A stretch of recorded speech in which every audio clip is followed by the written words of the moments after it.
Good evening and welcome. My name is Tory Braun. I am the community cultivator for the Okanagan Young Professionals Collective.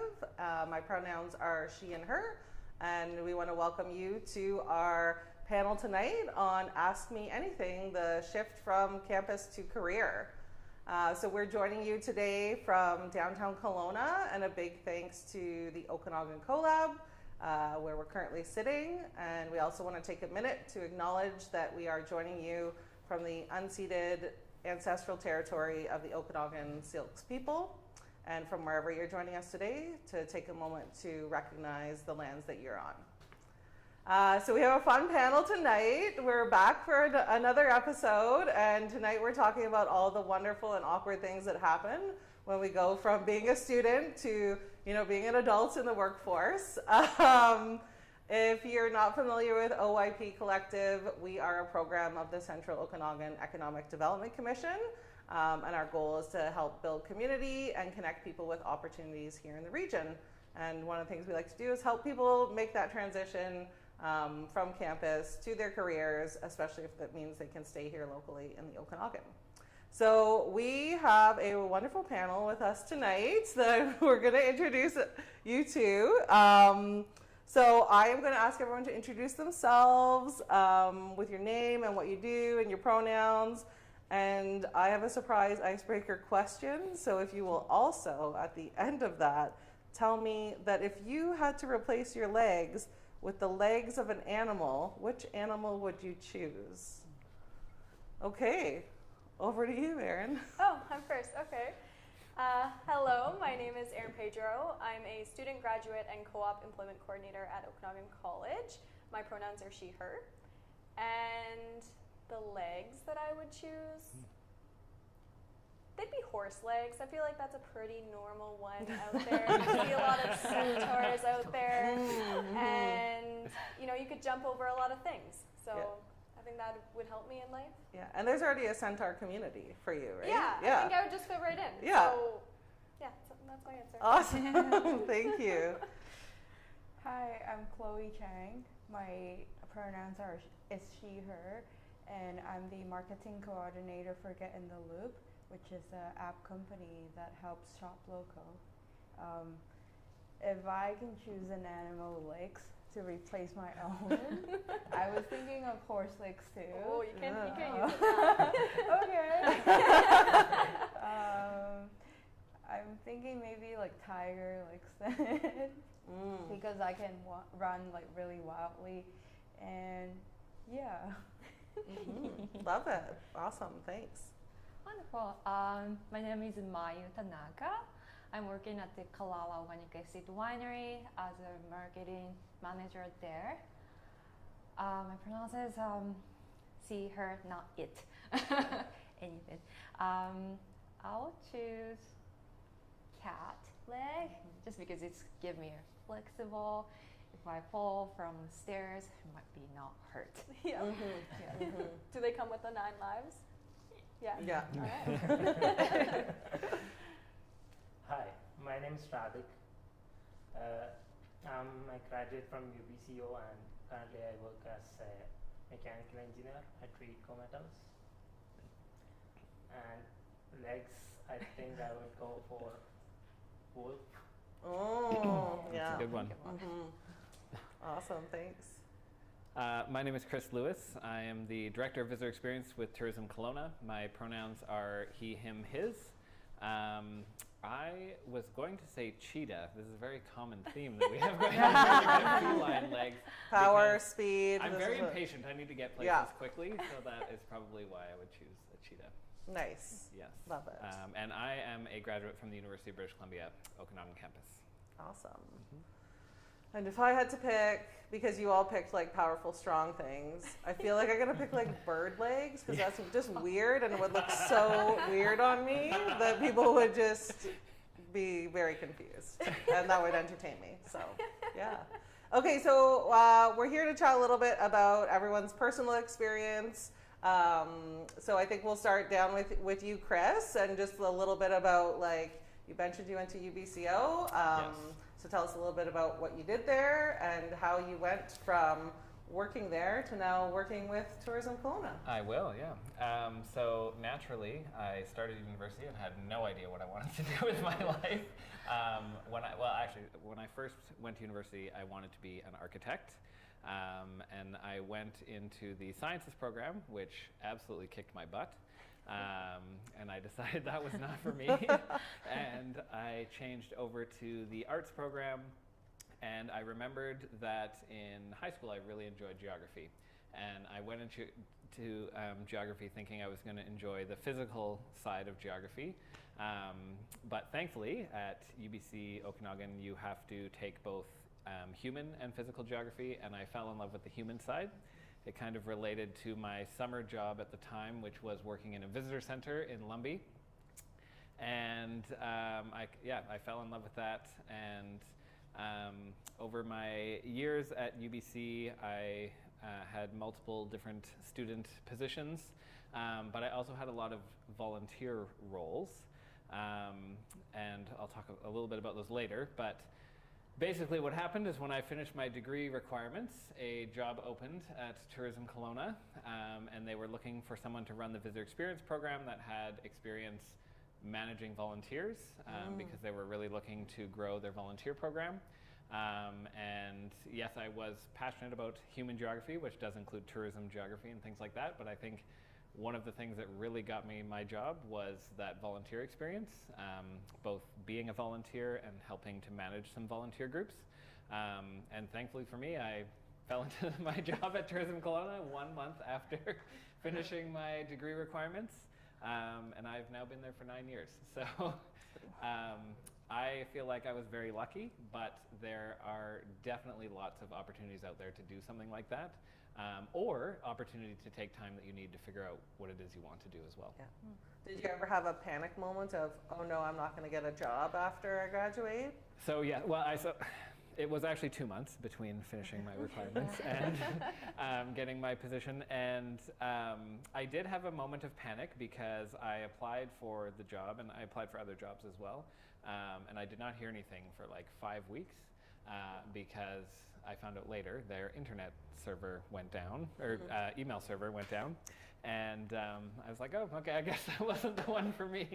But then I got a call out of the blue. And so I definitely had probably like 4 weeks of panic because I did apply for probably like 15 different, 20 maybe jobs. I finished my degree requirements in December, so it was kind of a weird time to be applying for jobs. But yeah, that panic definitely hit me, and I said, what am I going to do? Maybe I can go back and work on my summer job by summer. But then it ended up working out well. Yeah. Awesome. Thanks, Chris. Mm-hmm. And what about you, Radhik? Because I know you moved all the way here from India, so tell us how you decided to come here too. Well, I wanted to do my bachelor's in UBC, but it was not possible at that time. Mm-hmm. So I went and did my bachelor's in India, in Bangalore, and then once I finished that, I wanted to do my master's here. It was a bit tricky, and I had a lot of challenges, honestly. Yeah. But I somehow made it here. And after that, during my master's degree, I was mostly looking to learn as much as possible from different areas of engineering. Mm-hmm. So I took I had the liberty to take any different courses from any different areas. Nice. Like I did my project in machine learning, even though like my degrees in mechanical engineering. I did some construction courses. Cool. So yeah, right now I'm kind of like an all-rounder. Mm-hmm. That's awesome. And you just started a new job, so congratulations. Yeah. So Thank you. yeah. And for you, did you find that daunting and a challenge to look for something locally, especially, when you're like a foreign worker too, right? And yeah. So my first goal was to stay in Kelowna after graduation, and I graduated in August 2020, and it took me like year and a half by now to find a job, but I found something in Kelowna. I actually found 2 jobs. Yeah, which is even better, right? And not a terrible place to hang around while you're waiting for the right job, right? Yeah. Yeah. It's not a bad place at all. All summer, I was applying for jobs. I was going to the beach. Yeah. Amazing. Thanks so much.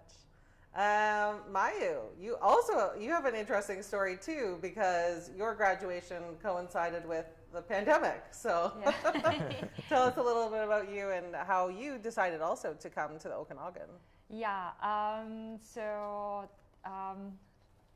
having college or university degree in here, Canada, was always my goal. So I decided when I was in high school, I want to do it. And when I graduated university back in Japan, I started saving money for it. So it was kind of a big deal for me. And I came here, but still, I wanted to go back to Japan. So I was just here for studying. For 2 years, focus on studying, go back with the great knowledge I earned here. And then pandemic happened when I was almost graduating. So it was not the right timing to go back to Japan. So I talked to everybody and talked to my family and decided to stay here. But my problem was I didn't have any Canadian working experience. So that was definitely like horrible thing to face too, because I went through a couple interviews and then always they asked me to have Canadian working experience and my answer was no.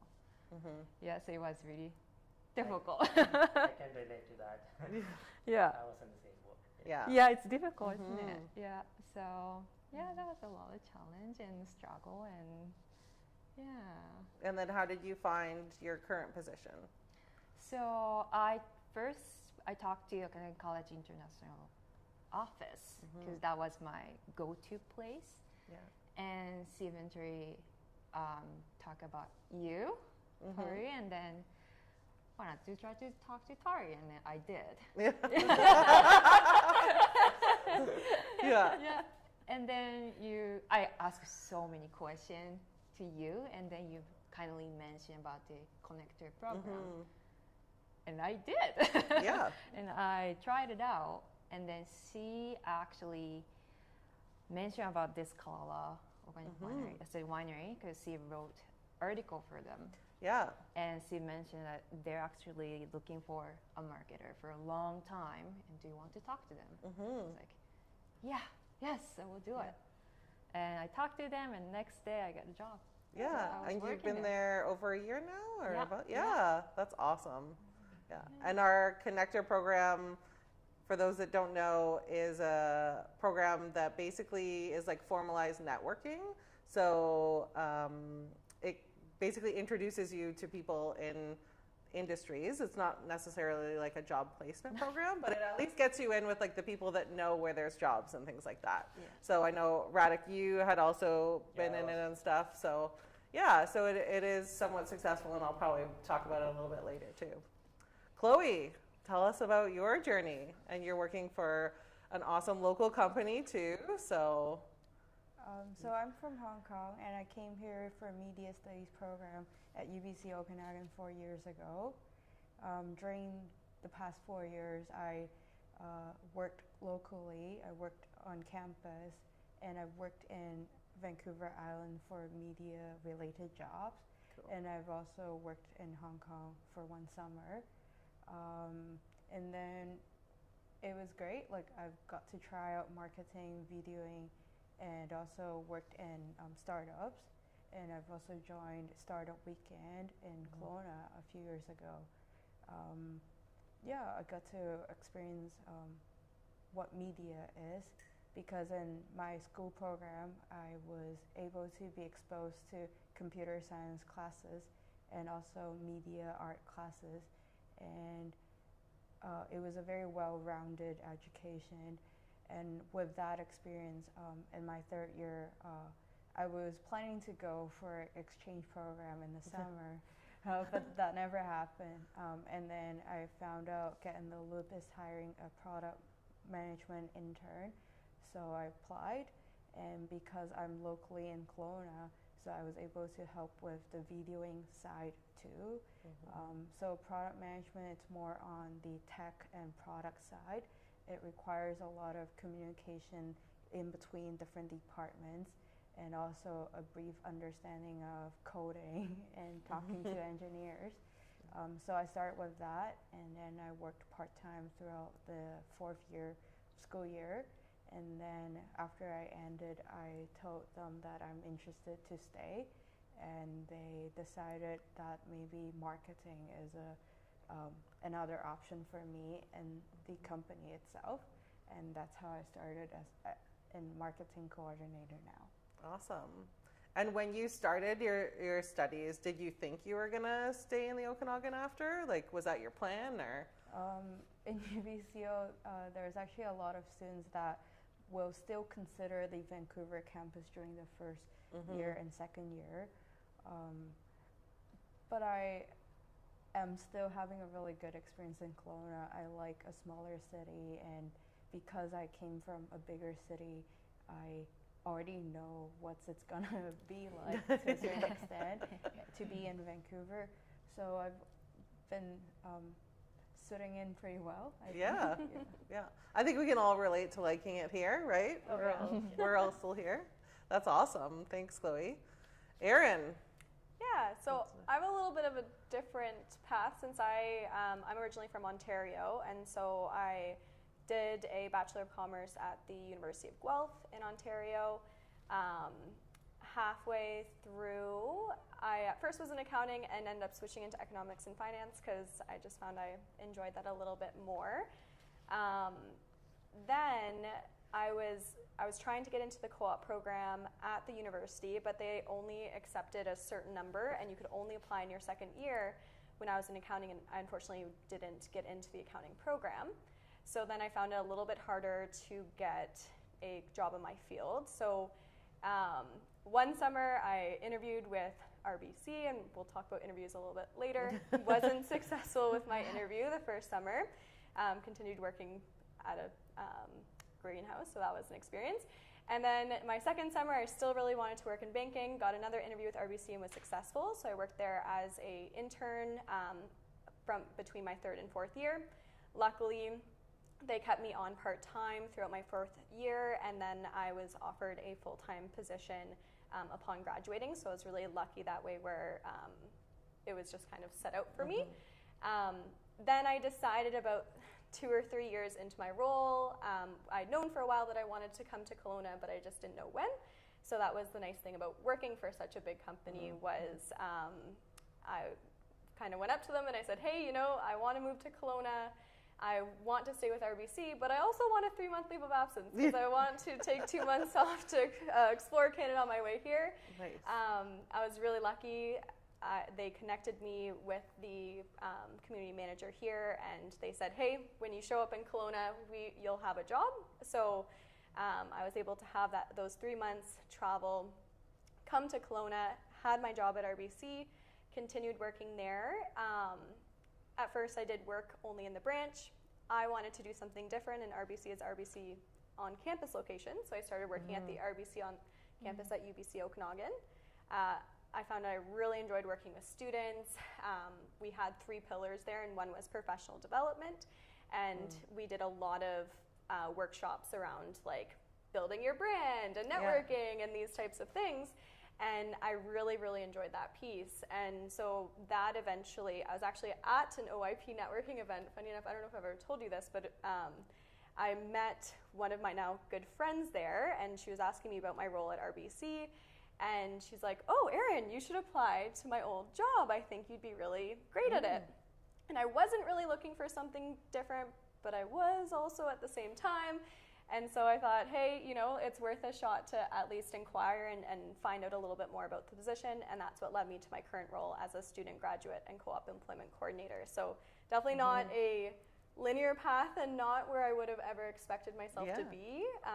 But yeah, I think that's just the way that life works sometimes. And I think it just speaks to being open about what opportunities are out there and also attending networking events.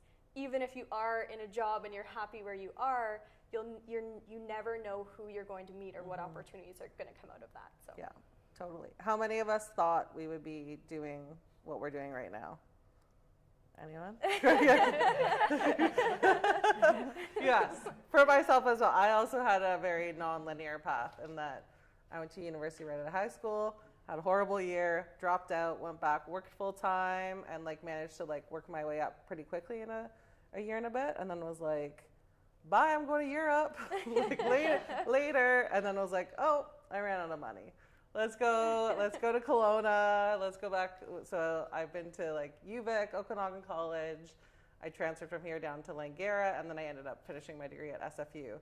So I had a very long, like, it took me 10 years with lots of gaps in between to get a degree in archaeology, which clearly I'm using right now.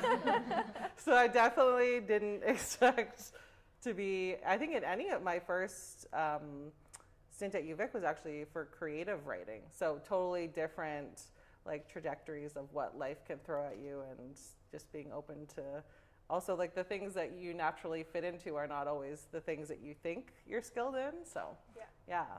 Okay, so thanks for that, and so many different interesting stories. So I think a lot of what we want to talk about tonight is the things that you wish that you had known. And there's probably so many things. So we'll kind of break it down a little bit more into the categories. But let's start with when you're actually ready to graduate and you're looking for a job. Where do you even go to find a job? Where do you even go? Chris looks like he's got an answer for us. Also, he's probably just going to be like, we're hiring at the visitor center. Come here. I would say that has definitely, my opinion on where to look has changed since I was looking to now being someone who is looking to hire people. Yeah. Originally, I did just look on a couple job boards. I looked on the UBC job board, I looked on the Okanagan College job board, Castanet, things like that, and I happened to find, like I said, my job was posted. But now, as someone who looks to hire people regularly, it's actually more about, yes, we do find a lot of gems through job boards, but going through the networks of our existing staff, which is why I think our session talking about networking yesterday was so important, because honestly, I trust the opinions of my staff, and when they say, hey, I know this person who I think would be excellent for this job, well, they know their job, so they know who's going to be usually good in that role. So honestly, like, we have 75 different volunteers at Tourism Kelowna, and with our volunteer program, it is like probably at least half of our recruiting comes from other volunteers telling their friends and colleagues that they should join in. And then same with our paid positions as well. A lot of the time it's, hey, my friend is looking for a job part-time, and hopefully we can steal them and rope them in full-time and different things like that. But job boards for sure, but I think it's a lot of the networking that you do out in the community. And I mentioned before, some of my volunteer roles, I think, were very integral. And even now, when I am looking at a potential candidate for a job, if they are willing to donate their time for something that they're passionate about, there's a very good chance that they're going to be even better if you start paying them to do that thing as well. So that is definitely always something I look for.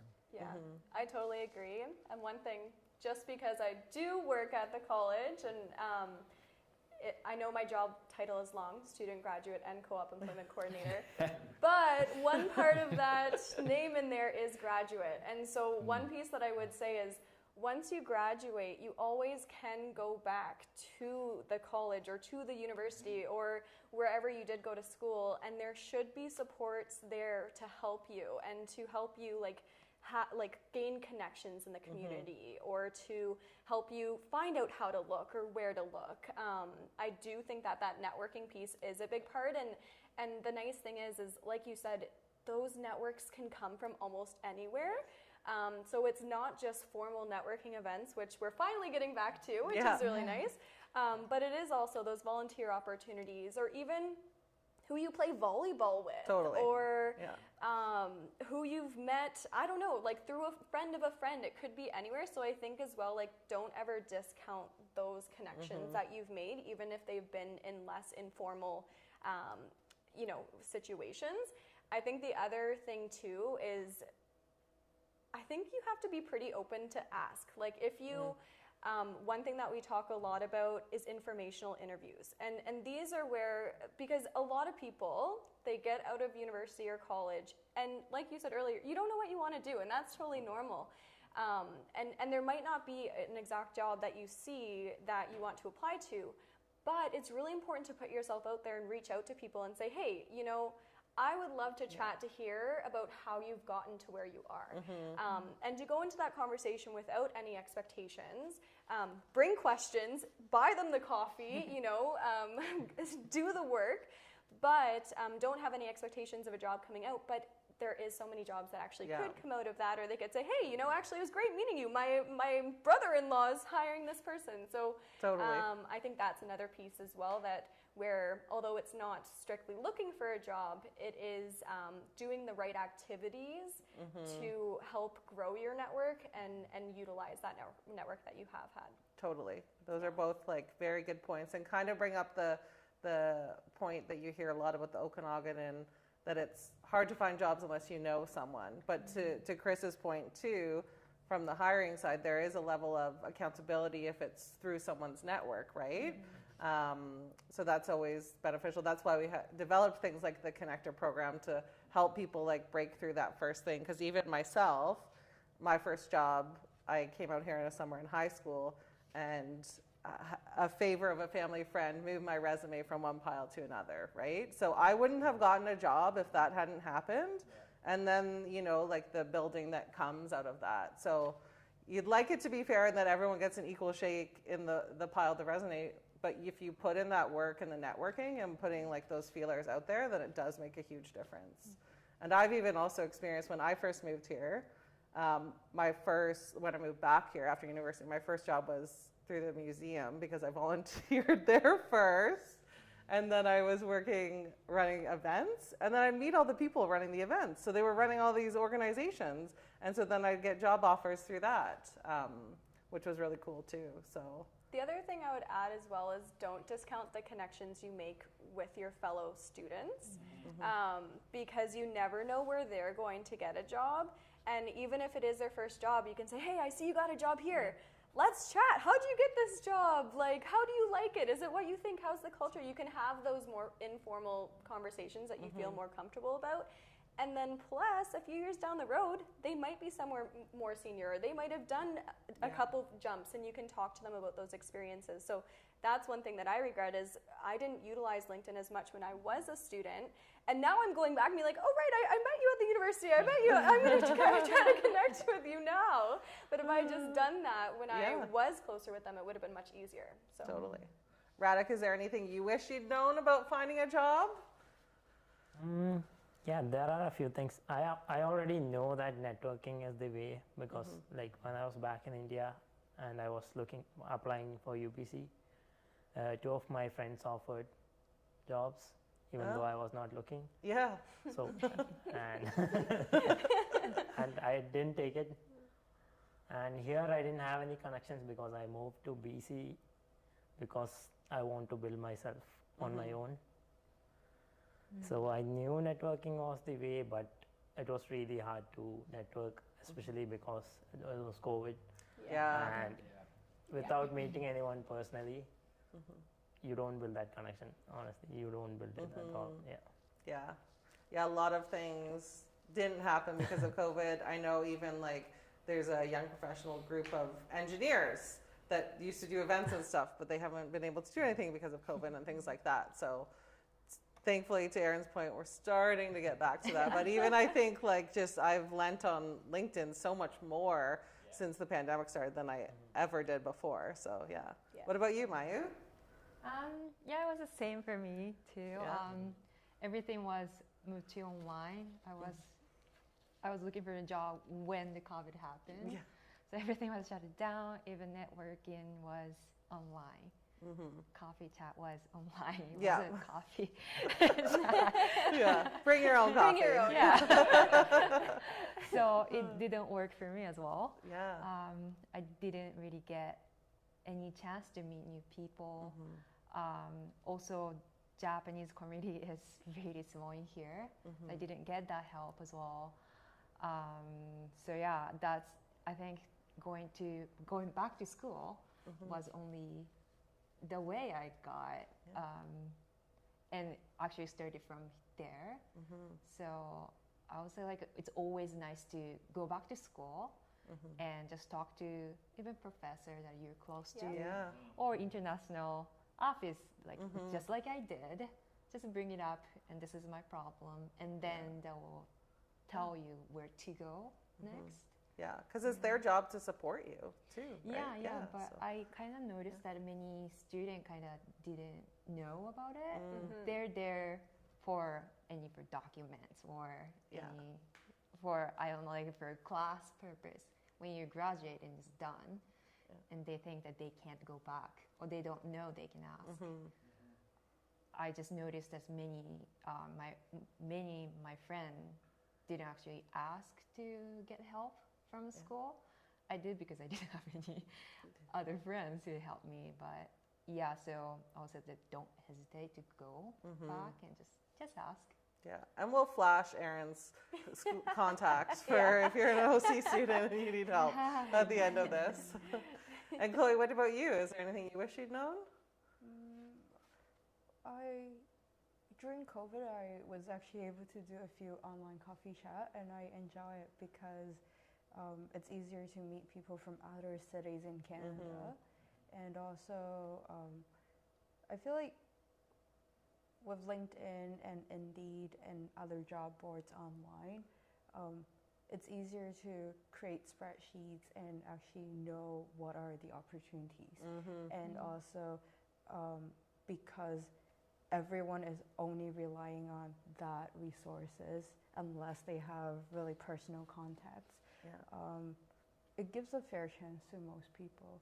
And I think we should all take advantage of it and worked on our LinkedIn profiles, and it can still be great.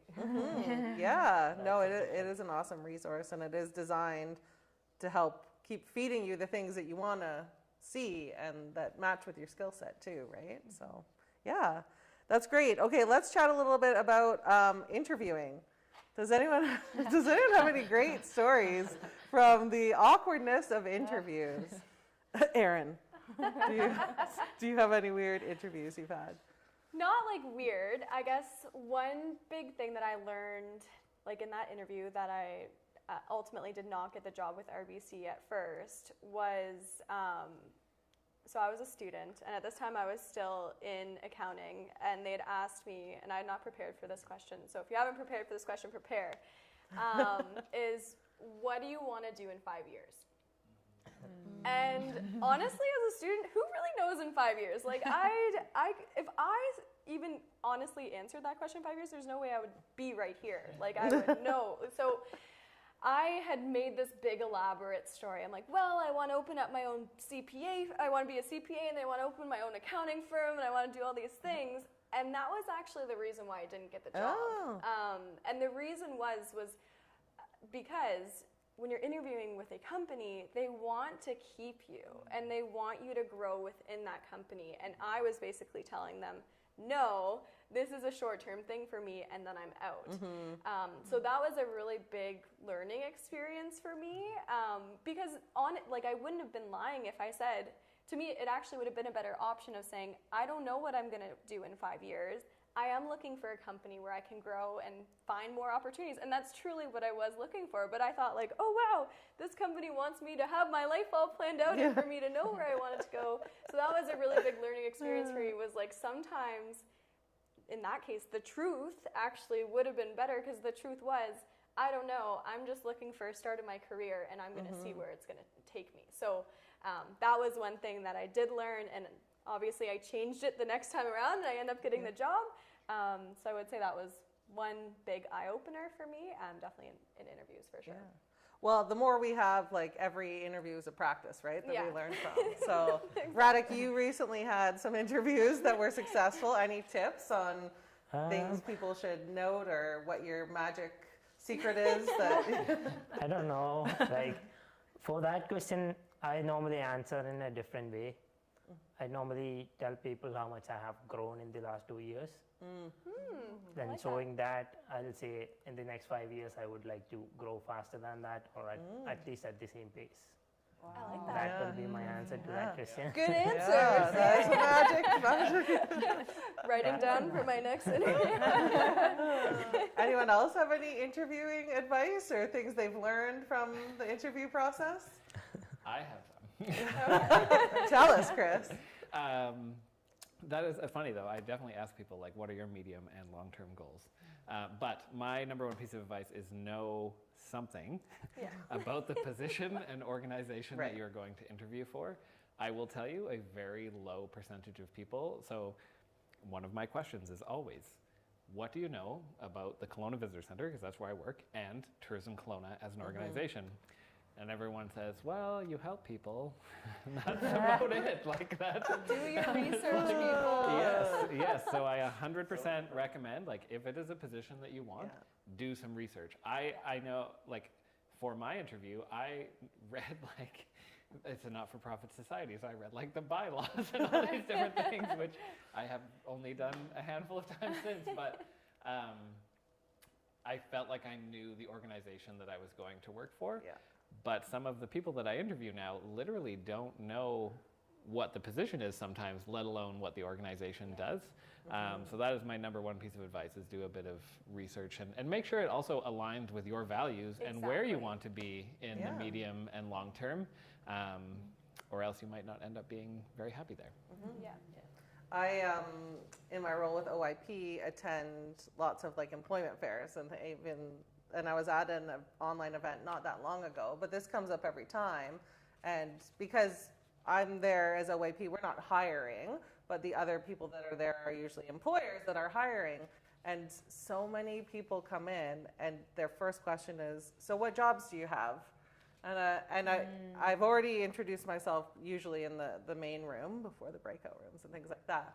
But I think if you don't know what just ask that organization, tell me about you if you're at one of those kind of employment fair situations, because then that's the red flag of, oh, this person has no idea who I am and just came into this room and doesn't probably, like, care about my business or my organization, right? Versus having someone who's done a bit of research, prepared questions, or at least is coming in authentically saying, well, I'm curious, like, maybe I don't know what you do, but maybe I would be a good fit, right? Yeah. And that's a good point. I've actually attended a lot of hiring fairs and have not even necessarily been hiring directly at Tourism Kelowna, but I know the tourism industry as a whole is looking for people, and I'm more there to be like, hey, go and apply at all these different businesses because there's lots of jobs available. But people are always like, oh, what can I do there? Yeah, You know? yeah, totally. Yeah. My strategy is, for interviews, I look at the qualifications and I find 3 things that I super align with. My previous experience are, like, exactly the same, and then I just keep repeating those 3 things. Nice. So it's like, what is something, like can you tell me an experience of how you worked, and then I'll align to those 3 things that I'm trying to repeat again and again, and try to convince them that that's why you should consider me. Yeah. Yeah, and I encourage my friends to do that too.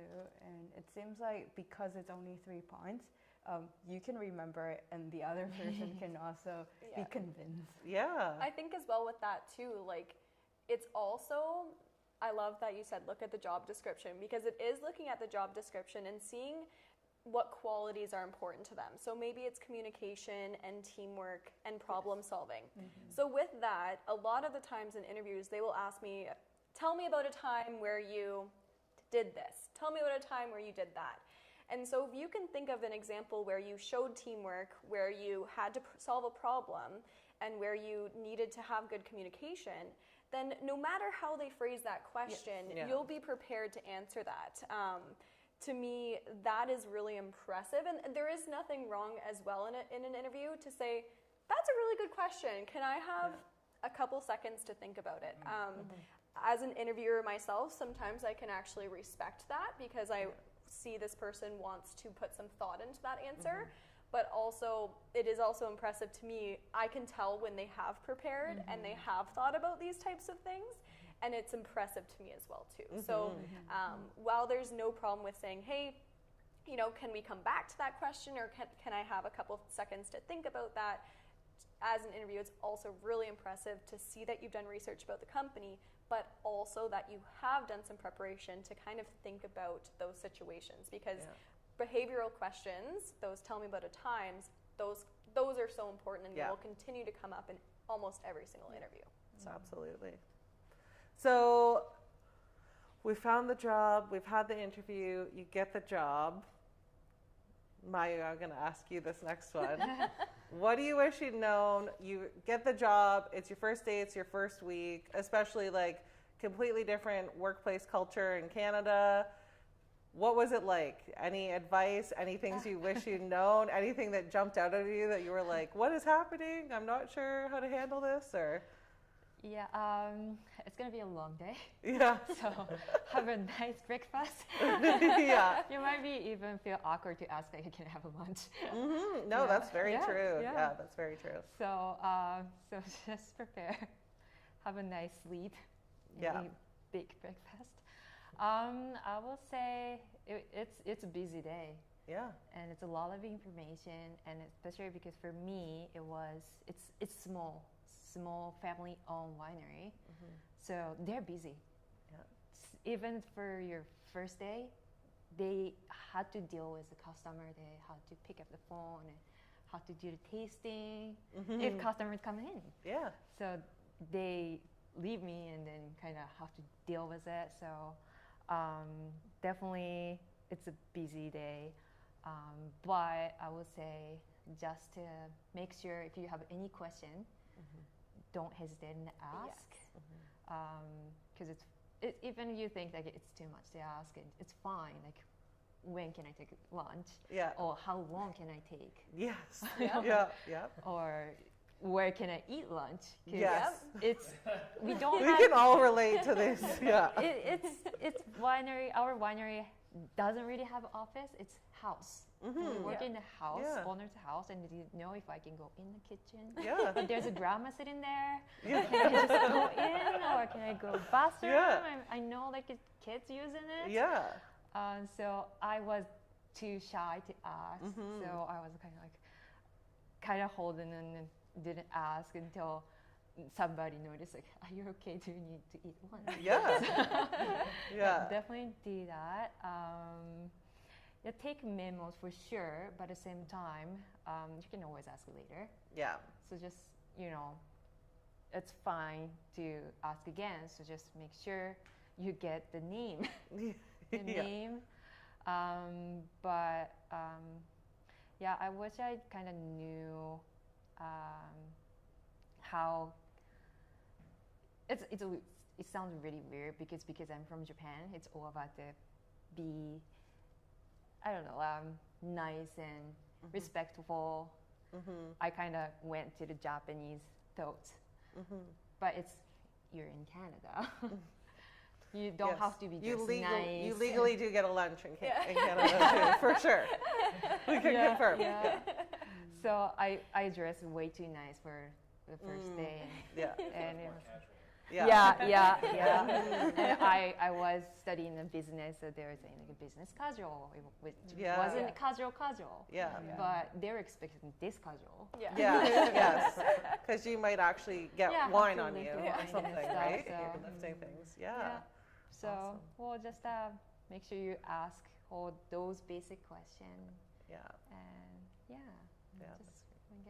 well, we're all very much agreeing with the lunch thing because I think this is and the first day, like, you want to impress, and then you're like, can I eat a snack? I'm so hungry. Yeah. And then where do I go? Am I allowed to eat at my desk? Like, what do I do? Water. Yeah. And it's like, can I leave for lunch? Am I supposed to stay here? Will I lose my parking spot if I like don't come back in time?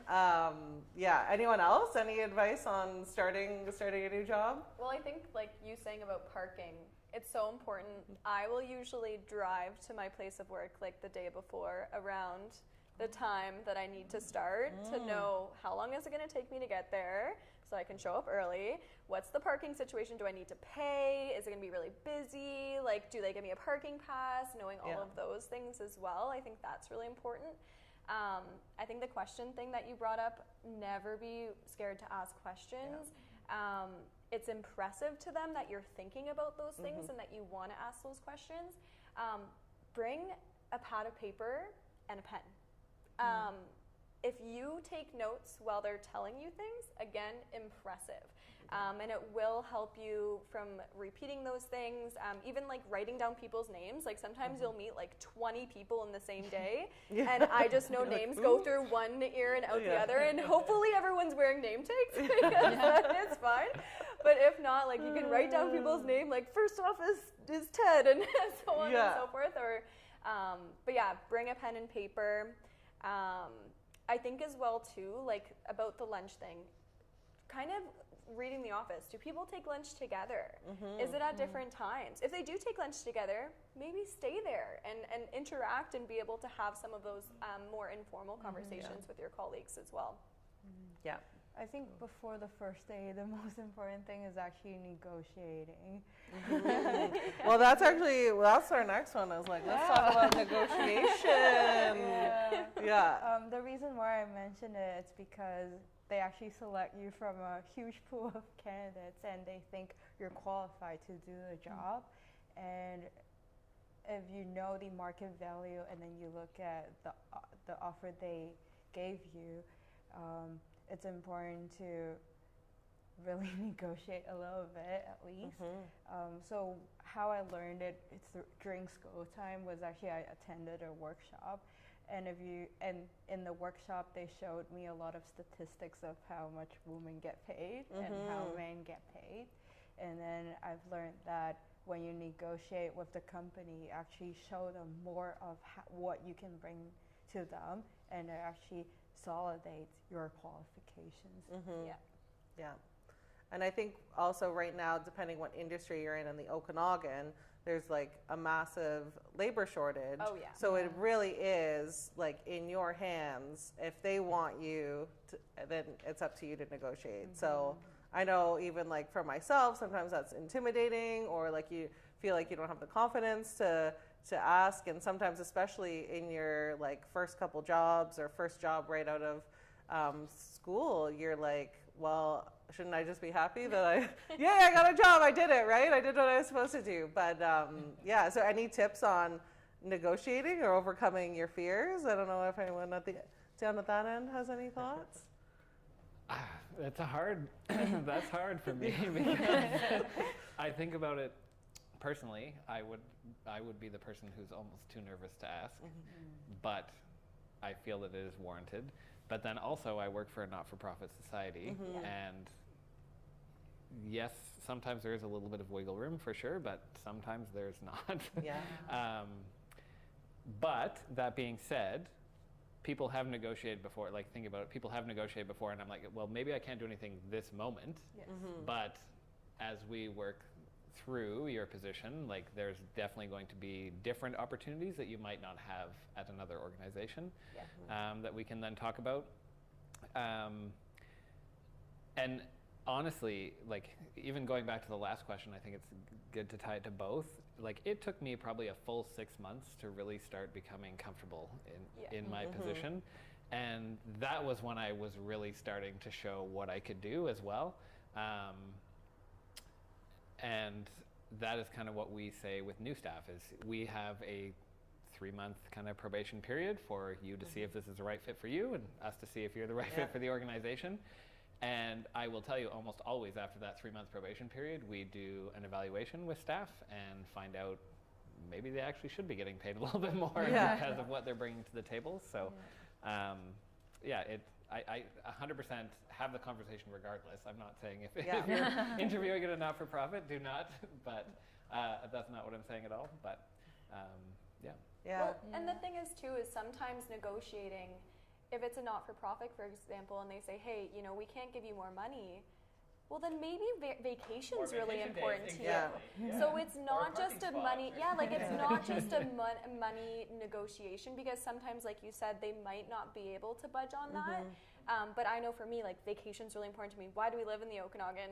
To enjoy the Okanagan lifestyle, right? So for me, like, that's something to remember too, is if they say, you know, we absolutely cannot negotiate on that salary, then there are other things like parking, like, you know, how long's my lunch break, how much vacation time do I get? Those things are most of the time things that they can be more flexible on. So the other thing that is kind of going a little bit further back, but I do want to mention, just because you mentioned the labor shortage, is especially when you're first coming out of school, I find a lot of students are scared to apply to jobs that they don't have 100% of the qualifications for. I would say if you have about 75% of the qualifications and you're passionate about that, it doesn't hurt to apply. The worst thing that will happen is it's a no, and it's like you didn't apply anyways. But most of the time too, like if you're applying for a job that you have 100% of the qualifications for, really you're overqualified, because you aren't going to build and you aren't going to grow as a person. So that's one of my biggest piece of advice for sure. And there are like a lot of stats that was flying around on LinkedIn the other day about like females particularly will be less likely to apply for jobs that they don't think they're qualified on paper for. So advice to everyone, just apply for it. Just go for it. Just go for it. That's what I do. Yeah. And even on the negotiation side too, like I admire this very much in my husband. He has at the beginning been like, this is what I want in jobs, and he doesn't get it right away, or they're like, we can't do this, but then he does eventually get it because they know that that's his goal with them, and then they're working behind the scenes to help meet that as well, right? So just making sure that even if they can't do it at that time, that it's on their radar, that this is where you want to go with them and you want to grow with them and be compensated for that too. Yeah. Okay, let's get into some of for our last little bit, away from the professional side onto the like adulting 101 side of, oh my goodness, and everyone has different experiences, whether they lived on campus, they lived with family, they lived on their own, whatever. But I know here, housing is always a hot topic. So does anyone have anything they want to share about things they'd wish they'd known about finding a place here? And we're working on solving this problem, but it's not an easy problem to fix. I can say a couple things on that. When the very first time I was looking for a rental, like I lived on campus for almost my whole entire degree, and then I lived in a house with 7 people for my last semester because we were looking for a house, you know, and this was a little while ago, so the pricing was much better then even still. But when you're looking, like commute times are something that's very important, like living on campus, going from being able to walk to my job and my class and where I get food to all of a sudden now needing to drive different places or take the bus or whatever it might be. That is something to take into account for sure. I wish when I was looking for rentals there was things like Happy Pad and different things like that help connect you with either roommates or different places to live that you might not consider. Yeah, those are a couple I would say for sure. Anyone else want to? I would say definitely get a rental agreement, because when I came here, I was living at a place, and like I was in September. I came in on September 3rd, and they were really nice to me. And I asked about the agreement, and they said it's not necessary. But then after after 2 weeks, they asked me to move out. I found another place. I moved out, but it took me at least 8-9 months and a lot of tactics to get my money back, my deposit back. Right, That was really the hard. agreement protects you as well. Yeah. Yeah. So definitely get an agreement, Yeah. even though like they are nice to you or anything. Yeah. Yeah. It's tough too because you want to think the best in people too, right? But yeah. I also talked to your friend because I just moved to a new place last September. I always do big stuff and the thing is it's worse because just COVID kind of settled down and everybody kind of coming back to the school looking for a place. Yeah. Mm-hmm. So when I was looking, the rent went to sky high and it was crazy. And unfortunately, my name is obviously foreigner's name. So it's kind of gave me a hard time too. Because when my boyfriend applied for the same company, and then they always reply to my boyfriend, not to me. So it was like definitely hard.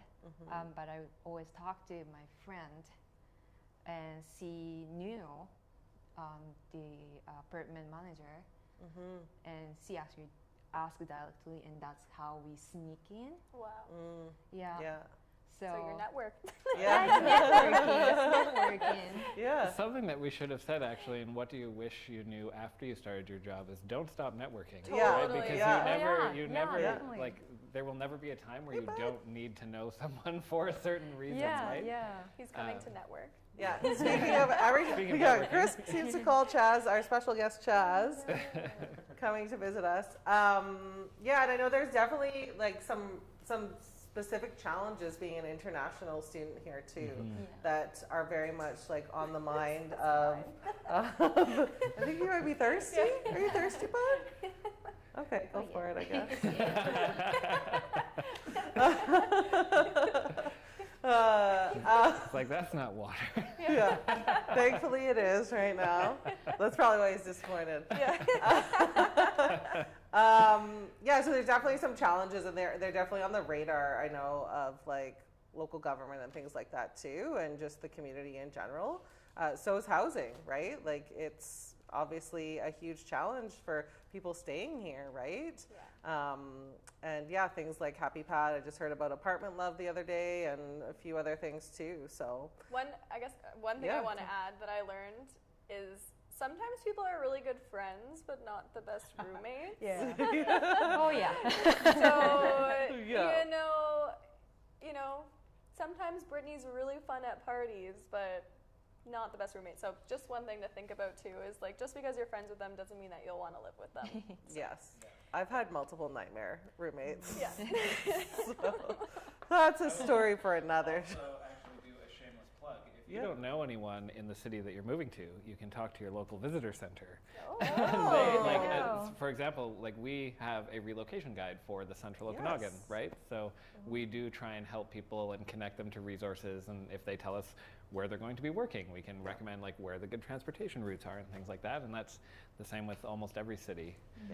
Just in case you don't have that network yet. Smart shameless plug. I'm going to shameless plug myself now and say a lot of OYP questions I get, not only people looking for rentals, but also looking to buy and looking to get connected, like who's a good realtor, like what's a good neighborhood in town, and all these things too. So, but I do know people have had success in actually, physically going out, driving around, calling the number on signs here too. Someone I work with, I was like, sorry, you got what for that rent? That's amazing. And I was like, and that on your like first week here?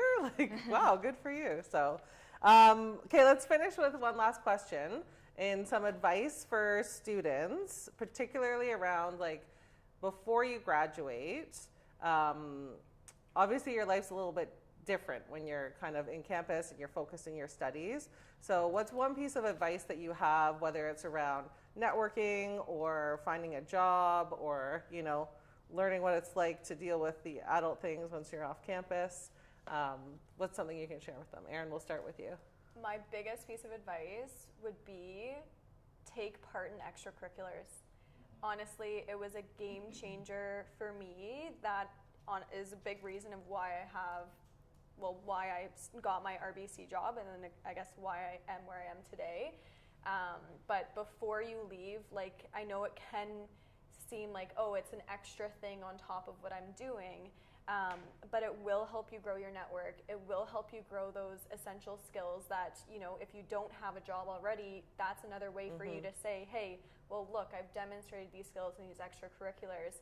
And you can also kind of get an idea, depending on what you're doing, get an idea of get industry experience, meet industry professionals. So that's one thing that will differentiate people when you're applying to jobs. It will give you the network that you need. You'll probably meet a lot of cool people doing it too. There's lots of cool people around. Exactly. So I think for me, that was one thing. I did a lot of extracurriculars in my third year, and then in my fourth year, I was like, no, I just want to study, do really well, and just get it done. But I honestly realized I had really great marks in university, but no one has asked me to see those. But they have asked about my third year extracurricular opportunities. So to me, if I would have got 3% less of a GPA to be able to do more extracurriculars, I would trade that every day. So that would be my biggest piece of advice. Chloe, what about you? My piece of advice for everyone is to fine-tune your expectations, especially for your first job or first few jobs. And aim to stay for at least a year because in the career field, it counts years instead of months, because in school it's 4 months for a term, and every project, even if you don't like it, it's only 4 months. But for a job, when it's a commitment, when it's more than a year, and it's a really lifestyle changing during that year, and really just go with the flow, take it easy. That's great advice too, especially even just starting somewhere. You have to start somewhere to build, right? And that first job opens up a whole network to you too, right? Mayu? I will say especially for international students, just because we'd love to hear. And don't stick with your community, because I know it's comfortable talking to your only international student friends. Stick with your community. It's comfortable, but it's not gonna help. Maybe help, but not a lot. I would say just talk to local people, Canadians. Use the whole resources that college or university provide. Because I didn't have working experience here, and I got a job. And I followed every step everybody recommended to me. I took the advice from international office, I took advice from you, and I took advice from connector program too. I also use mock interview program. You can do with native speaker, which is important. You get nervous and your English start breaking down, and you can't really explain what you're thinking, especially if that is your third language. So just to practice with a native, because it will help you a lot. So just to use the whole resources out there, reach out to the people. And we're as Canadians, we're happy to connect with people. Yeah, they're nice people. They'll happy. talk to you. And the Okanagans particularly, people are very happy to have a coffee and chat with you and help. Yeah. Radhik, what about you? Me, I would say when you're about to graduate, you would get busy with things, exams especially, and then you will forget to kind of start your job search before you do that. So that happened to my friend, and she told me that story. And I told myself that I'll start early, which did not happen. So that is my advice, try to start earlier than, especially maybe 3 months earlier than, so that you don't get stuck in between the exams, and that process gets stopped. Smart. And there's lots of also, not only kind of getting a jump start on that, but if you are in a program and can do co-op, that's a really great way also. I know a lot of people who do co-op end up getting employment once they graduate with the same company. So Totally. All right, Chris, end the night with some advice. Ditto to everything that just said. I think for me it is really the extracurriculars, and I know I talked about volunteering before, but I'll just touch on that again, because it does not have to be a long-term commitment where you're giving up 12 hours a week or whatever. It could be like a one-night event that you help if you know you want to work for a certain company or a certain organization or like sector. You can say, hey, are there any events going on that I can volunteer at and start to, and that becomes also a networking thing. Yeah. So that is very important for sure. And then actually going back to the job, where you can look for a job, I was thinking about it. Canada Summer Jobs is a funding program that a lot of organizations apply for. And a part of that program is you have to, or they do it for you, post your position on the Canada Job Board. So that is definitely a place to look in the spring for positions locally or anywhere in Canada, really. Yeah, great program. I did it. Has anyone else done it? Yeah. I did it like 4 times. Yeah. Yeah. I wish I'd known done it sooner, because I was like, Yeah. at the point where I was aging out, and I was like, this is the best job I've had. Like, what an awesome summer. Oh man. Yeah. Yeah. Well, thank you so much to all of you for joining tonight, for your insights and for sharing honestly your experiences. I also want to thank Okanagan coLab for hosting us tonight. Chaz for coming over and giving us a visit, and Dustin at Rebellious Unicorns, who's doing all the magic behind the camera. So we will be sharing this on our website. We'll also share some resources. Let's get that relocation guide up on the OYP website. So oypcollective.com. You can also find out information on the Connector program there as well. And yeah, thank you for tuning in, and reach out if you have questions, and have a lovely evening. Thanks so much.